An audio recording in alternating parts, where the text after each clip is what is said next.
Hello viewer, আসসালামু আলাইকুম। কেমন আছেন সবাই? আজকে আমি আপনাদেরকে পাপিয়া দিয়ে দুইটা ড্রিঙ্কস আর একটা ডেজার্ট বানিয়ে দেখাবো।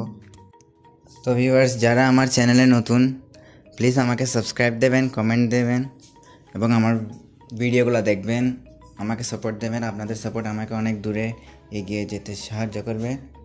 আর যারা আমাকে সাবস্ক্রাইব দিয়ে আমার পাশে আছেন তাদেরকে ধন্যবাদ। তো ভিউয়ার্স, প্রথমে আমি পাপিয়া দিয়ে লাচ্ছি বানাবো। তো ভিউয়ার্স, প্রথমে আমি এখানে অল্প করে পাপিয়া দিয়ে নেব। আধা কাপ দই দিয়ে নেব। দই দেওয়ার পর পরিমাণ মতো দুধ দিয়ে নেব।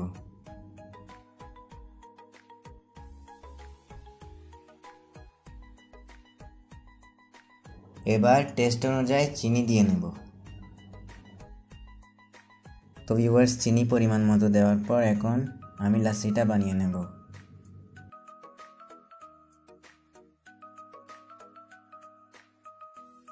তো ভিউয়ার্স, লাচ্ছিটা তৈরি হওয়ার পর আমি এখন সার্ভিংয়ে চলে যাব। তো ভিউয়ার্স, আমি লাচ্ছিটা তৈরি হওয়ার পর এখন ভিতরে একটু একটু করে কিউব করে পাপায়া দিয়ে নেব।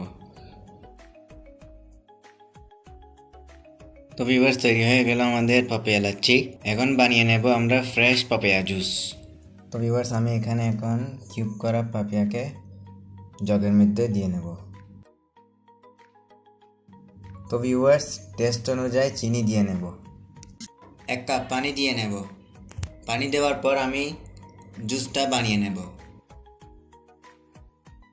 তো ভিউয়ার্স, আমি এখানে এখন ইয়োগার্ট কাস্টার্ড বানাবো। ইয়োগার্ট কাস্টার্ডের জন্য আমি এখানে পাপায়া, অ্যাপেল আর দই, পরিমাণ মতো চিনি আর 1 চামচ মিল্ক পাউডার নিছি। তো ভিউয়ার্স, প্রথমে আমি এখানে 1 চামচ মিল্ক পাউডার দিয়ে নেব। টেস্ট অনুযায়ী চিনি দিয়ে নেব। আধা কাপ দই দিয়ে নেব। এখন সবগুলোকে ফ্রুটের সাথে মিক্স করে নিতে হবে।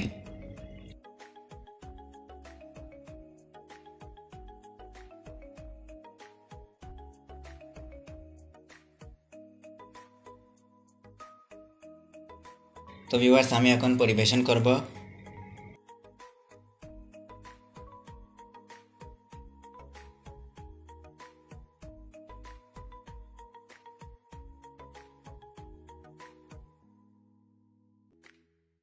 ডেকোরেশনের জন্য আমি এখানে ভিমটো দিয়ে নেব। আপনারা চাইলে রুয়াবজাও দিতে পারেন।